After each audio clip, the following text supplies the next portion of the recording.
No one will ever pay you what you're worth. No one will ever pay you what you're worth. They'll only ever pay you what they think you're worth. And you control their thinking. Not like this, although that would be cool. That would be really cool. Instead, like this. Clearly defining and communicating your value are essential to being paid well for your excellence. Anyone here want to be paid well? Okay, good. Then this talk is for everyone. It's got universal applicability. It's true if you're a business owner, if you're an employee, if you're a job seeker. It's true if you're a man or a woman. Now, I approach this today through the lens of the woman business owner, because in my work I've observed that women underprice more so than men. The gender wage gap is a well-traveled narrative in this country. According to the Bureau of Labor Statistics, a woman employee earns just 83 cents for every dollar a man earns. What may surprise you is that this trend continues even into the entrepreneurial sphere. A woman business owner earns just 80 cents for every dollar a man earns. In my work, I've often heard women express that they're uncomfortable communicating their value, especially early on in business ownership. They say things like, I don't like to toot my own horn. I'd rather let the work speak for itself. I don't like to sing my own praises. I hear very different narratives in working with male business owners, and I think this difference is costing women 20 cents on the dollar. I'd like to tell you the story of a consulting firm that helps their clients dramatically improve the profitability. That company is my company. After my first year in business, I saw the profit increases that my clients were realizing in working with me. And I realized that I needed to reevaluate my pricing. I was really underpriced relative to the value I was delivering. That's hard for me to admit to you because I'm a pricing consultant. It's what I do. I help companies price for value. But nonetheless, it's what I saw, and so I sat down to evaluate my pricing, evaluate my value. And I did that by asking key value questions. What are my clients' needs, and how do I meet them?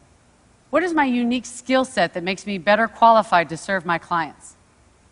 What do I do that no one else does?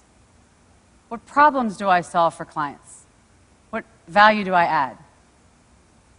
I answered these questions and defined the value that my clients get from working with me, calculated their return on investment, and what I saw is that I needed to double my price. Double it. Now, I confess to you that this terrified me. I'm supposed to be the expert in this, but I'm not cured. I knew the value was there. I was convinced the value was there, and I was still scared out of my wits. What if nobody would pay me that? What if clients said, that's ridiculous? You're ridiculous. Was I really worth that? Not my work, mind you, but me. Was I worth that? I'm the mother of 2 beautiful little girls who depend upon me. I'm a single mom. What if my business fails? What if I fail? But I know how to take my own medicine, the medicine that I prescribe to my clients. I had done the homework. I knew the value was there. So when prospects came, I prepared the proposals with the new higher pricing and sent them out and communicated the value. How's the story end? Clients continued to hire me and refer me and recommend me, and I'm still here.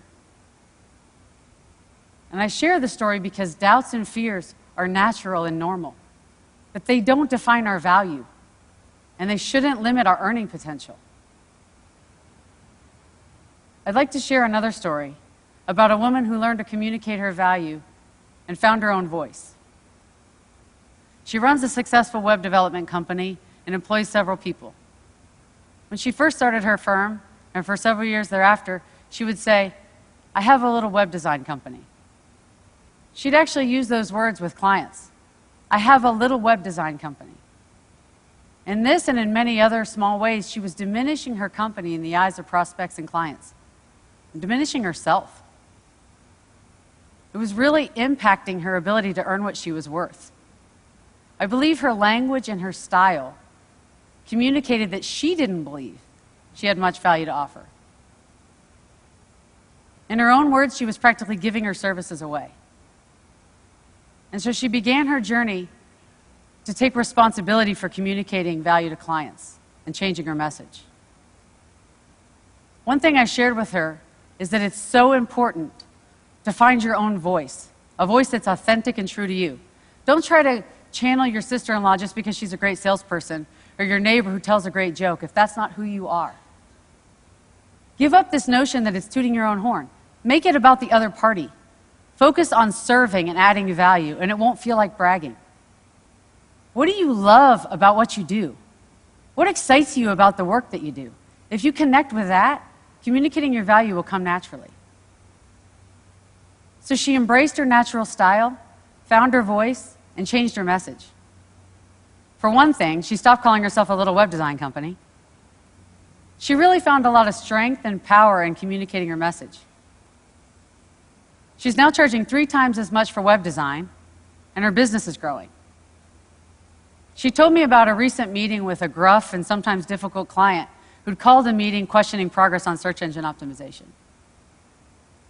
She said in the old days that would have been a really intimidating meeting for her, but her mindset was different. She said she prepared the information, sat down with the client, said, "This isn't about me, it's not personal, it's about the client." She took them through the data, through the numbers, laid out the trends and the progress in her own voice and in her own way, but very directly said, "Here's what we've done for you." The client sat up and took notice and said, "Okay, I got it." And she said in describing that meeting, "I didn't feel scared or panicky or small, which is how I used to feel. Instead, I feel like, okay, I got this. I know what I'm doing. I'm confident." Being properly valued is so important. And you can hear in this story that the implications range far beyond just finances into the realm of self-respect and self-confidence. Today I've told 2 stories, one about defining our value and the other about communicating our value. And these are the 2 elements to realizing our full earning potential. That's the equation.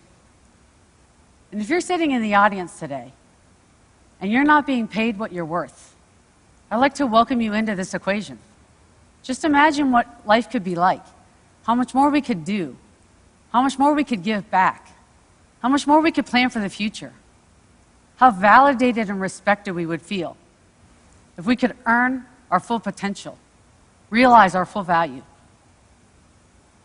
No one will ever pay you what you're worth. They'll only ever pay you what they think you're worth, and you control their thinking. Thank you.